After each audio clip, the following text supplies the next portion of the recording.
एक बार की बात है कि डेनमार्क में एक राजा और रानी अपनी बेटी के साथ रहते थे। उनकी बेटी अभी छोटी ही थी कि रानी बहुत बीमार पड़ गई और उसी बीमारी में वह चल बसी।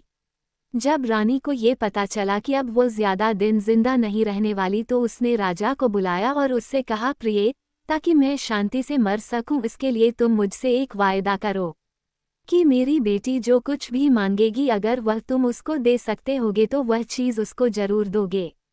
किसी चीज़ के लिए मना नहीं करोगे। उद्धरण चिन्ह। इस वायदे के लेने के कुछ समय बाद ही रानी चल बसी। रानी के जाने के बाद राजा का दिल टूट गया क्योंकि वह अपनी रानी को बहुत प्यार करता था। वह अपनी बेटी को भी बहुत प्यार करता था, सो वह केवल अपनी बेटी को देखकर ही जिंदा था। राजकुमारी अपनी माँ के लिए हुए वायदे के साथ बड़ी होने लगी। राजा के लिए बेटी की माँ के साथ किए हुए वायदे को निभाना कोई मुश्किल काम नहीं था, पर इस वायदे को निभाने ने उसकी बेटी को थोड़ा बिगाड़ दिया था। नहीं तो वह एक बहुत अच्छी बच्ची थी जिसको एक माँ की जरूरत थी जो उसको प्यार कर सके। इस प्यार की कमी की वजह से वो कभी कभी उदास हो जाती और कभी बेकार में ही गुस्सा भी हो जाती। उसको दूसरे बच्चों की तरह से खेलना अच्छा नहीं लगता, बल्कि वह अकेली बागीचों और जंगलों में घूमती रहती।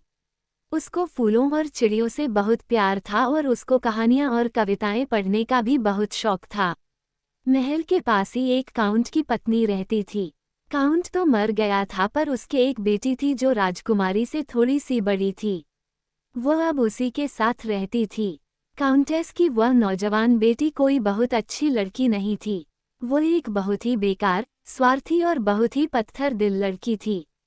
पर अपनी माँ की तरह वह चतुर बहुत थी और जब भी वह देखती कि कहीं उसका कोई काम बनने वाला है तो वह अपने विचारों को छिपा भी लेती थी। बड़ी काउंटेस ने ऐसे ऐसे तरीके निकाल रखे थे जिससे कि उसकी अपनी बेटी राजकुमारी के साथ ही रहे, इसलिए माँ और बेटी दोनों ही राजकुमारी को खुश रखने में लगी रहती। उन दोनों के बस में जो कुछ भी होता वे उसको खुश रखने के लिए उसके लिए किसी भी तकलीफ को उठाकर करती। उसकी परेशानी को दूर करने के लिए उन दोनों में से जल्दी ही उसके पास कोई न कोई पहुंच जाता। बड़ी काउंटेस तो यही चाहती थी और इसके लिए वह मेहनत भी बहुत कर रही थी ताकि समय आने पर वह अपनी बात पर आ सके। जब वह समय आ गया तो एक दिन बड़ी काउंटेस ने अपनी बेटी से राजकुमारी से रोते हुए ये कहने के लिए कहा कि अब वे दोनों अलग हो जाएंगी क्योंकि वह अपनी माँ के साथ किसी दूसरे देश जा रही है। ये सुनते ही छोटी राजकुमारी बड़ी काउंटेस के पास भागी गई और बोली कि उसको अपनी बेटी को साथ लेकर वहां से नहीं जाना चाहिए। छोटी राजकुमारी की बात सुनकर काउंटेस ने उसके साथ बहुत सहानुभूति का बहाना किया और उससे कहा कि उसके वहां उस देश में रुकने का अब केवल एक ही तरीका है और वह ये कि राजा उससे शादी कर ले। उसके बाद दोनों माँ बेटी उसके पास हमेशा के लिए रह सकती थीं। फिर उन्होंने उसको सब्ज बाग दिखाई कि जब वे वहां रहेंगी तो वे उसी की होकर रहेंगी। ये सुनकर राजकुमारी अपने पिता के पास गई और उनसे उसने बड़ी काउंटेस से शादी करने की प्रार्थना की, क्योंकि अगर उसने उससे शादी नहीं की तो वह अपनी बेटी के साथ चली जाएगी और उसकी अपनी बेटी की अकेली दोस्त भी चली जाएगी और उस दोस्त के बिना वह तो मर ही जाएगी। राजा उसको समझाते हुए बोला, अगर मैंने ऐसा किया तो बेटी यह करके तुम बहुत पछताओगी, और साथ में मैं भी, क्योंकि मेरी शादी करने की कोई इच्छा नहीं है और मुझे उस धोखेबाज काउंटेस और उसकी धोखेबाज बेटी का कोई भरोसा भी नहीं है। उद्धरण चिन्ह। पर राजकुमारी का रोना नहीं रुका। वो उससे जिद करती ही रही जब तक कि वो काउंटेस से शादी करने पर राजी नहीं हो गया और उसने राजकुमारी की इच्छा पूरी नहीं की। राजा ने काउंटेस से शादी करने के लिए पूछा तो काउंटेस तो पहले से ही तैयार बैठी थी, वो तुरंत ही राजी हो गई। जल्दी ही उन दोनों की शादी हो गई। अब काउंटेस रानी बन गई और छोटी राजकुमारी की सौतेली माँ बन गई। पर जैसे ही काउंटेस रानी बनकर महल में आई सब कुछ बदल गया। रानी ने अपनी सौतेली बेटी यानी राजकुमारी को बजाय प्यार से रखने के उसको चिढ़ाना और तंग करना शुरू कर दिया। उसकी जिंदगी दूभर करने के लिए वह जो कुछ कर सकती थी अब वह उसने सब करना शुरू कर दिया था। राजा ने भी यह सब देखा।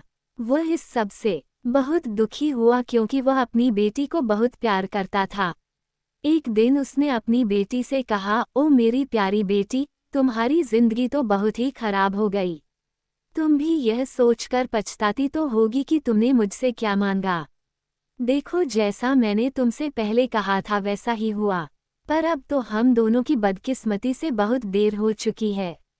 मुझे लगता है कि तुमको अब हमको कुछ दिनों के लिए छोड़ देना चाहिए। तुम ऐसा करो कि टापू पर बने मेरे गर्मी वाले महल में चली जाओ। वहां तुम कम से कम शांति से तो रह सकोगी। उद्धरण चिन्ह। हालांकि उन दोनों के लिए अलग होना बहुत मुश्किल था, फिर भी राजकुमारी पिता की बात मान गई। ये बहुत जरूरी भी था, क्योंकि वो अपनी नीच सौतेली माँ और अपनी नीच सौतेली बहन के बुरे व्यवहार को और ज्यादा नहीं सह सकती थी। उसने अपने साथ अपनी 2 दासियां ली और अपने पिता के गर्मी वाले महल में टापू पर रहने चली गई। उसका पिता कभी कभी उससे मिलने के लिए वहां आ जाता था। वहां आकर वह देखता कि उसकी बेटी सौतेली माँ के साथ घर में रहने की बजाय इस महल में रहकर ज्यादा खुश थी। इस तरह से वह एक बहुत सुंदर, दयावान, भोली भाली और दूसरों के बारे में सोचने वाली लड़की की तरह बड़ी होती रही। वह आदमियों और जानवरों सब पर दया करती, पर वह सचमुच में खुश नहीं थी। वह हमेशा ही उदास रहती। उसके दिल में हमेशा ही यह इच्छा रहती कि उसके पास जो कुछ भी इस समय है उसको इससे कुछ ज्यादा अच्छा मिल सकता है। एक दिन उसका पिता उससे विदा लेने के लिए आया, क्योंकि उसको किसी लंबी यात्रा पर जाना था। वहां उसको राजाओं और कुलीन लोगों की एक मीटिंग में हिस्सा लेना था जो कई देशों से आने वाले थे, और वह मीटिंग काफी दिनों तक चलने वाली थी, सो वह काफी दिनों तक लौटने वाला नहीं था। राजा अपनी बेटी को खुश करने के लिए बोला कि वहां वह उसके लिए अगर कोई अच्छा राजकुमार मिलेगा तो ढूंढेगा जिससे वह उसकी शादी कर सके। तो राजकुमारी ने जवाब दिया, पिताजी, इसके लिए बहुत बहुत धन्यवाद, पर अगर आपको कहीं हरा नाइट मिल जाए तो उसको मेरी तरफ से नमस्ते कहिएगा और उससे कहिएगा कि मैं उसको बहुत चाहती हूँ और उसका इंतजार कर रही हूँ, क्योंकि केवल वही मुझे मेरे इस दुख से छुटकारा दिला सकता है और दूसरा कोई नहीं। उद्धरण चिन्ह। जब राजकुमारी ने ये कहा तो वह चर्च के हरे आंगन के बारे में सोच रही थी, जिसमें बहुत सारे हरे हरे मिट्टी के ढेर खड़े हुए थे, क्योंकि उस समय वह मौत के बारे में सोच रही थी। पर राजा ये बात नहीं समझ सका। उसको अपनी बेटी का इस अजीब से नाइट के लिए अजीब सा संदेश सुनकर बड़ा ताज्जुब हुआ, क्योंकि उसने तो ऐसे नाइट का नाम पहले कभी नहीं सुना था।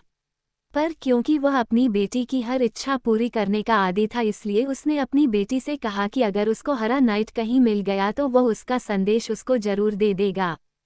फिर उसने अपनी बेटी को विदा कहा और राजाओं की मीटिंग में हिस्सा लेने के लिए अपनी यात्रा पर चल दिया। उस मीटिंग में उसको बहुत सारे राजकुमार मिले, नौजवान कुलीन लोग और नाइट मिले, पर हरा नाइट उसे कहीं नहीं मिला। इसलिए राजा अपनी बेटी का संदेश भी उसको नहीं दे सका। मीटिंग खत्म हो गई थी, सो राजा घर लौटने लगा। उसको ऊंचे ऊंचे पहाड़ पार करने थे, चौड़ी चौड़ी नदियां पार करनी थी और घने जंगल पार करने थे। एक दिन जब राजा अपने लोगों के साथ एक घने जंगल से गुजर रहा था तो वे सब एक बड़ी सी खुली जगह में आ गए जहां हजारों सूअर चर रहे थे। ये सूअर जंगली नहीं थे बल्कि पालतू थे। उनके साथ उनका चराने वाला भी था। वह सूअर चराने वाला एक शिकारी की पोशाक पहने अपने कुत्तों से घिरा हुआ एक छोटे से टीले पर बैठा हुआ था। उसके हाथ में एक पाइप था जिसको वह बजा रहा था। सारे जानवर उसके संगीत को सुन रहे थे और उसका कहना मान रहे थे। राजा को पालतू सुअरों के इस झुंड पर बड़ा आश्चर्य हुआ, तो उसने अपना एक आदमी उस सुअरों के रखवाले के पास ये जानने के लिए भेजा कि वे सारे सुअर किसके थे। उस रखवाले ने जवाब दिया कि वे सारे सुअर हरे नाइट के थे। ये सुनकर राजा को अपनी बेटी की बात याद आ गई, सो वह खुद उस आदमी के पास गया और उससे पूछा कि क्या वह हरा नाइट कहीं पास में ही रहता था। उस सुअर चराने वाले ने जवाब दिया, नहीं, वह पास में तो नहीं रहता, वह तो वहां से बहुत दूर पूर्व की तरफ रहता था। उद्धरण चिन्ह। अगर राजा उस दिशा की तरफ चला जाए तो उसको जानवरों के दूसरे झुंड चराने वाले मिलेंगे, वे उसको उस हरे नाइट के किले का रास्ता बता देंगे। राजा ये सुनकर अपने आदमियों के साथ पूर्व की तरफ चल दिया।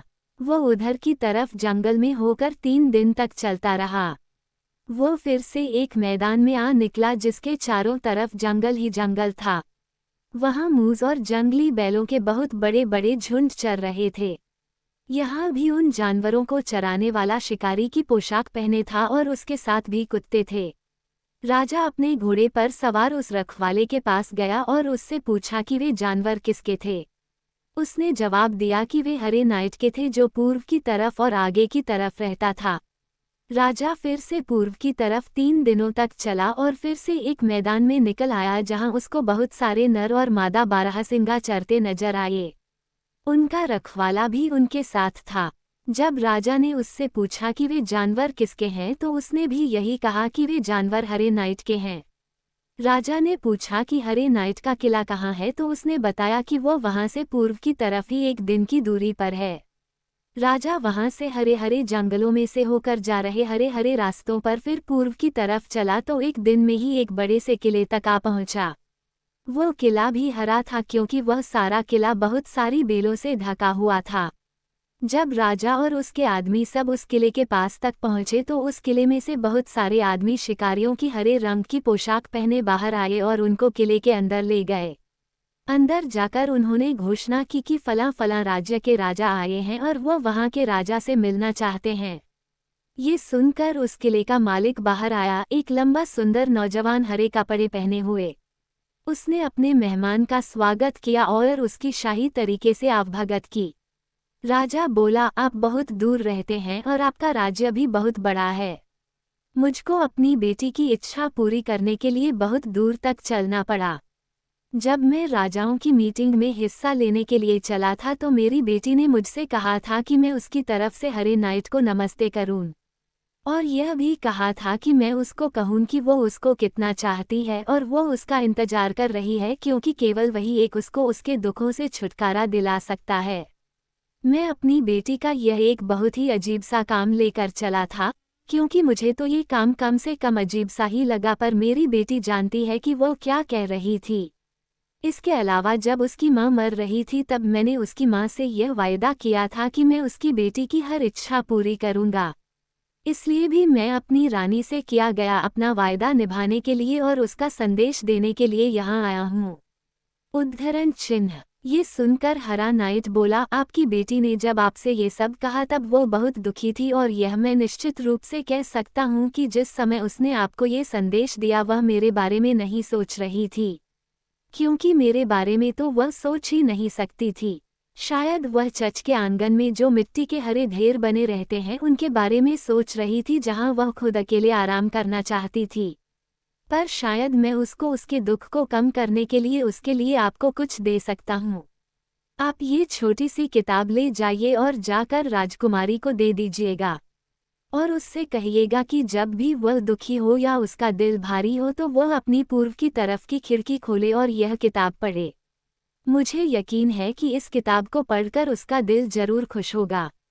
उद्धरण चिन्ह। ये कहकर उस हरे नाइट ने राजा को एक छोटी सी हरी किताब थमा दी। राजा ने उस किताब को खोलकर देखा तो वह उसको पढ़ नहीं सका क्योंकि वह उसमें इस्तेमाल किए गए अक्षरों को ही नहीं पहचान सका जिसमें उसमें लिखे शब्द लिखे गए थे। फिर भी उसने हरे नाइट से वह किताब ले ली और उसको उसके स्वागत और उसकी आवभगत के लिए धन्यवाद दिया। उसने नाइट को विश्वास दिलाया कि उसको वाकई बहुत अफसोस था कि उसने इस तरह आकर उसको परेशान किया। राजकुमारी का ऐसी कोई इरादा नहीं था।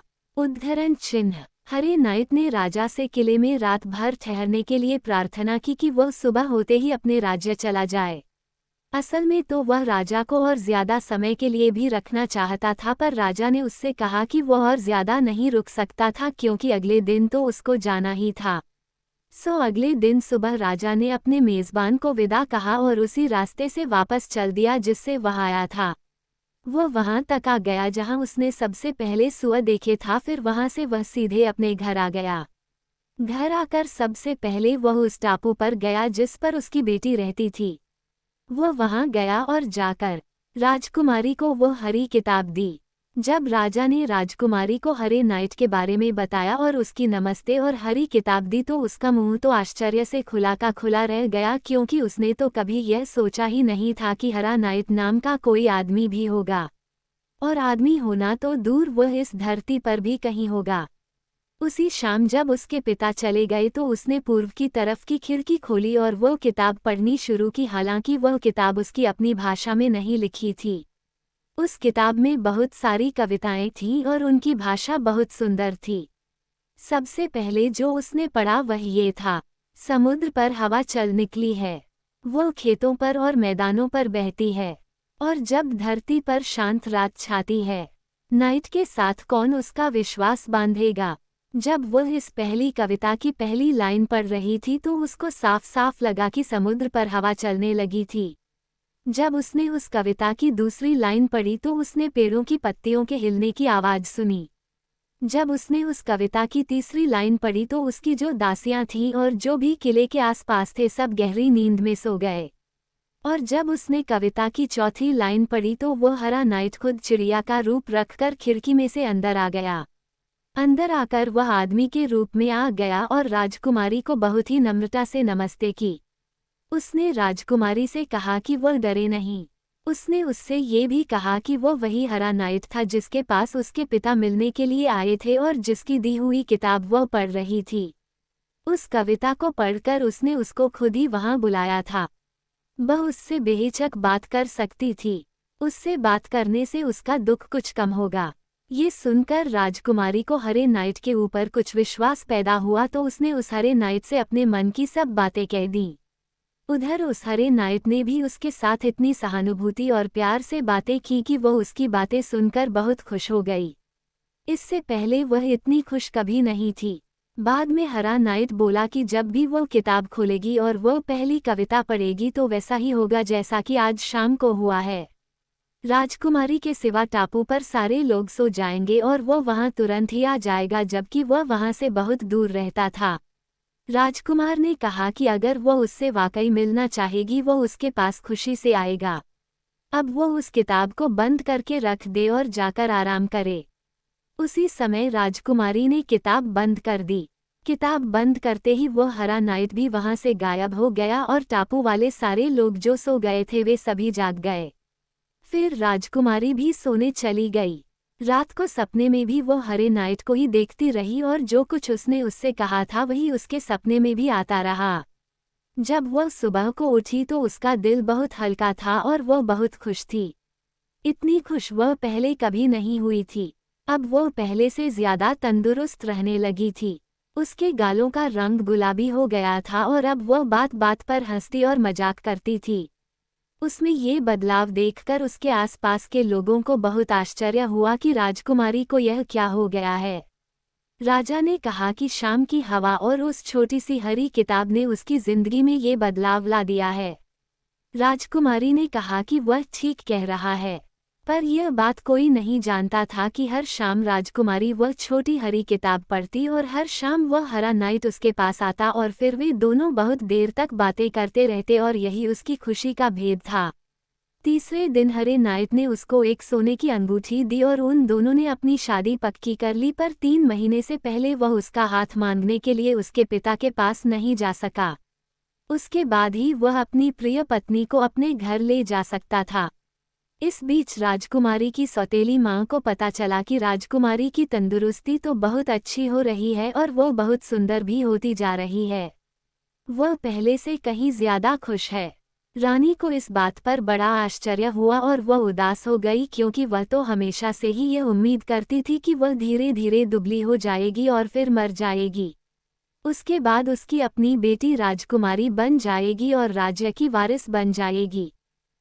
एक दिन उसने अपने दरबार की एक दासी को उस टापू पर राजकुमारी के पास भेजा और उसको कहा कि वह राजकुमारी की इस तंदुरुस्ती और खुश रहने का भेद पता लगा कर लाए।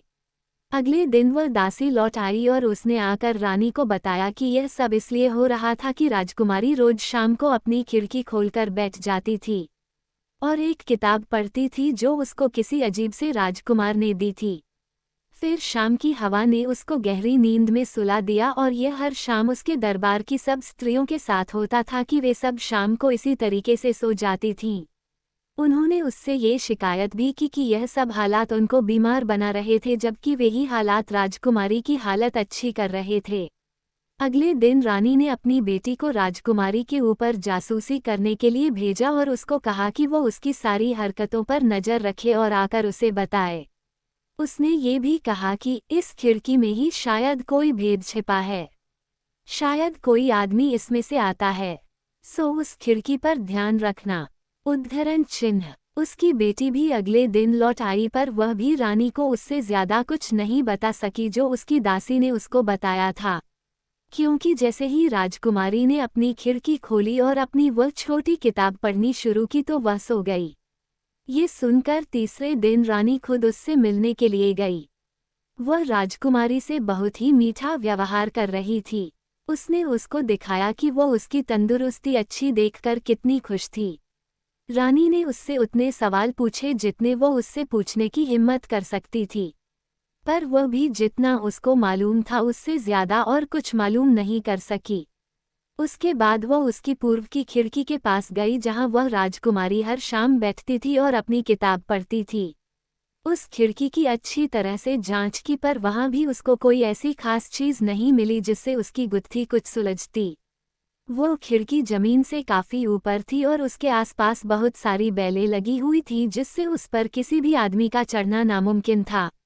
सो रानी ने एक कैंची ली, उसकी नोकों में जहर लगाया और उसको उसकी नोकों को ऊपर करके खिड़की में अटका दिया, पर उसने उसको ऐसे अटकाया कि वह वहां किसी को दिखाई न दे। जब शाम हुई तो रोज की तरह से राजकुमारी अपने हाथ में वह हरी किताब लेकर उस खिड़की के पास बैठी तो रानी ने सोचा कि वह ध्यान रखेगी कि वह किसी तरह भी सोने न पाए जैसा कि पहले दूसरे लोग कर चुके थे। पर जब राजकुमारी ने वह किताब पढ़नी शुरू की तो उसके इरादे ने उसकी कोई सहायता नहीं की। जैसे ही राजकुमारी ने वह किताब पढ़ना शुरू किया तो रानी की पलकें अपने आप ही झुकने लगी और सबके साथ साथ वह भी गहरी नींद सो गई। उसी समय हरा नाइट एक चिड़िया के रूप में वहां आया। उसके आने का किसी को पता नहीं चला सिवाय राजकुमारी के। फिर दोनों ने इस बारे में खूब बातें की कि बस अब हरे नाइट के राजा के पास जाने का केवल एक हफ्ता ही बचा था। फिर वह नाइट राजा के दरबार में जाकर उससे राजकुमारी से शादी के लिए उसका हाथ मांग लेगा। शादी करके वह उसे अपने घर ले जाएगा और फिर वह उसके हरे किले में हमेशा उसके पास रहेगी। उसका ये हरा किला भी हरे हरे जंगलों के बीच में बना हुआ था जहां से उसका सारा राज्य दिखाई देता था और जिसके बारे में उसने राजकुमारी से कई बार बात की है। बात करने के बाद में हरे नाइट ने उस विदा ली, चिड़िया बना और खिड़की के बाहर उड़ गया। पर उस समय वह इत्तफाक से उस खिड़की के ऊपर से इतना नीचे उड़ा कि रानी ने जो कैंची खिड़की में लगाई थी उसकी नोक से उससे उसकी एक टांग में खरोंच आ गई। उसके मुंह से एक चीख निकली, पर फिर वह जल्दी ही वहां से उड़ गया। राजकुमारी ने जब हरे नाइट की चीख सुनी तो वह कूदकर वहां गई। इस कूदने में उसके हाथ से वह किताब नीचे फर्श पर गिर गई और बंद हो गई। उसके मुंह से भी एक चीख निकली और रानी और सबकी आंख खुल गई। राजकुमारी की चीख की आवाज सुनकर सब राजकुमारी की तरफ दौड़े गए कि उसको क्या हुआ। उसने उनको बताया कि उसको कुछ नहीं हुआ था और वह ठीक थी, बस उसकी जरा सी आंख लग गई थी तो उसी में उसने एक बुरा सपना देख लिया। पर उसी समय से हरे नाइट को बुखार आ गया और उसको बिस्तर पर लिटा दिया गया। इसी बीच रानी खिड़की में से अपनी कैंची निकालने के लिए खिड़की तरफ खिसक गई। वहां जाकर उसने देखा कि उसकी कैंची की नोक पर तो खून लगा है। उसने उसको तुरंत ही वहां से निकालकर अपने कपड़ों में छिपा लिया और अपने घर ले गई। उधर राजकुमारी सारी रात सो नहीं पाई और दूसरे दिन भी बहुत परेशान रही। फिर भी वह कुछ ताज़ा हवा लेने के लिए खिड़की के पास जा बैठी। उसने अपनी पूर्व वाली खिड़की खोली, अपनी किताब खोली और रोज की तरह से उसमें से पढ़ने लगी। समुद्र पर हवा चल निकली है, वो खेतों पर और मैदानों पर बहती है, और जब धरती पर शांत रात छाती है, नाइट के साथ कौन उसका विश्वास बांधेगा। और हवा पेड़ों के बीच से बह निकली, पेड़ों की पत्तियां की सरसराहट भी सुनाई दी। राजकुमारी के सिवा उस टापू के सभी लोग सो गए, पर हरा नाइट नहीं आया। इस तरह कई दिन निकल गए। राजकुमारी रोज उस खिड़की को खोलकर बैठती, रोज अपनी किताब पढ़ती, रोज हवा की आवाज सुनती, रोज हवा से होती पत्तों की सरसराहट सुनती, पर हरा नाइट नहीं आता।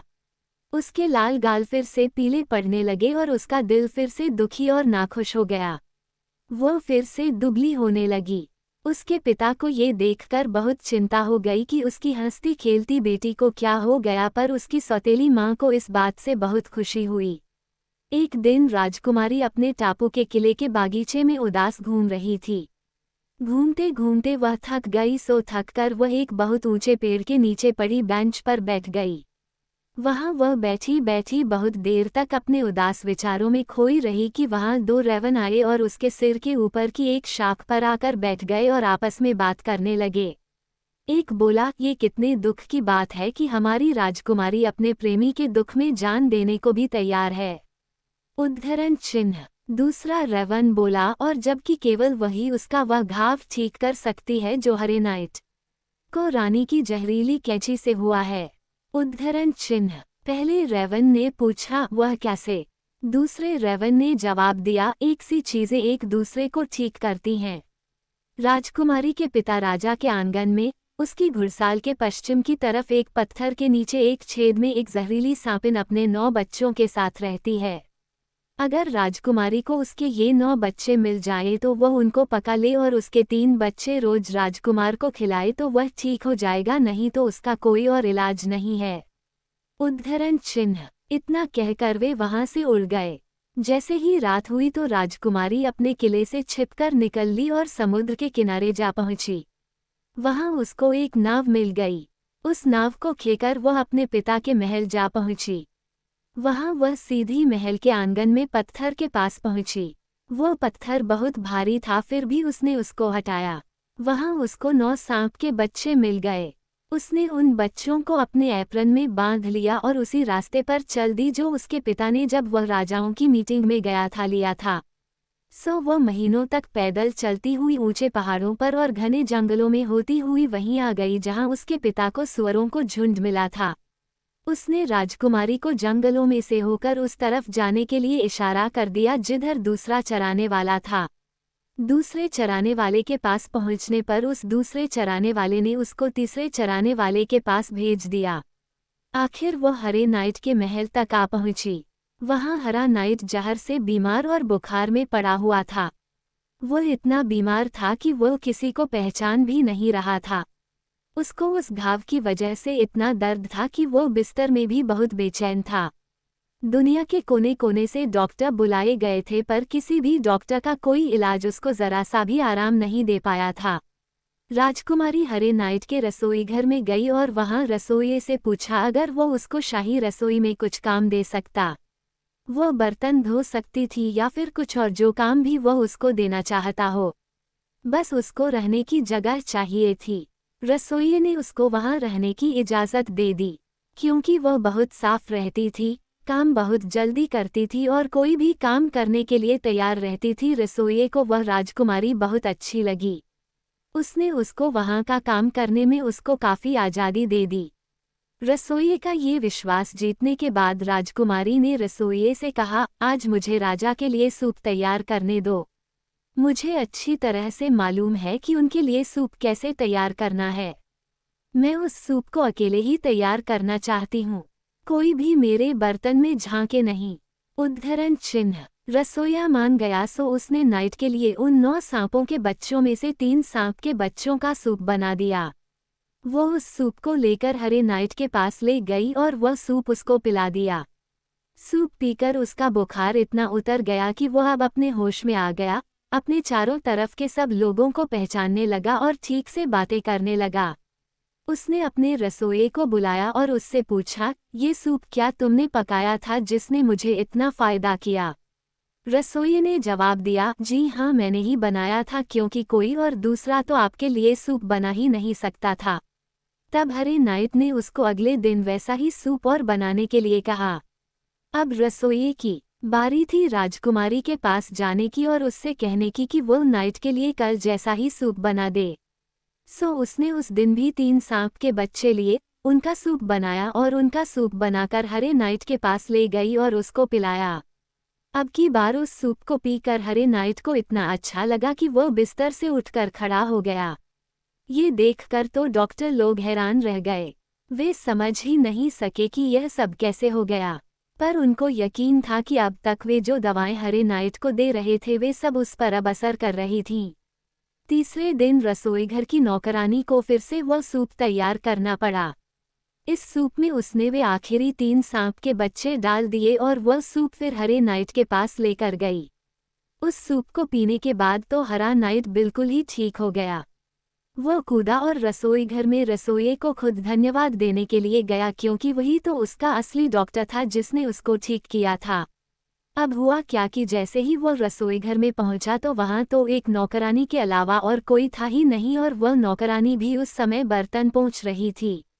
जैसे ही उसने उसको देखा तो वह उसको पहचान गया। तुरंत ही उसको लगा कि उस लड़की ने उसके लिए क्या किया है। उसने उस लड़की को अपनी बाहों में ले लिया और बोला, ओह, तो वह तुम हो जिसने मेरा इलाज किया है, मेरी जान बचाई है, और मेरे शरीर के अंदर जो जहर घुस गया था उससे छुटकारा दिलाया है। ये जहर मेरे शरीर में तब घुसा था जब मेरे खिड़की में रखी कैंची की खरोंच लगी जो रानी ने वहां रखी थी। उद्धरण चिन्ह। राजकुमारी इस बात से मना नहीं कर सकी। वह बहुत खुश थी और साथ में हरा नाइट भी। दोनों की शादी उस हरे किले में ही हो गई और फिर दोनों ने वहां के हरे जंगलों में रहने वालों पर बहुत सालों तक राज किया, और शायद अभी भी वहां राज कर रहे होंगे।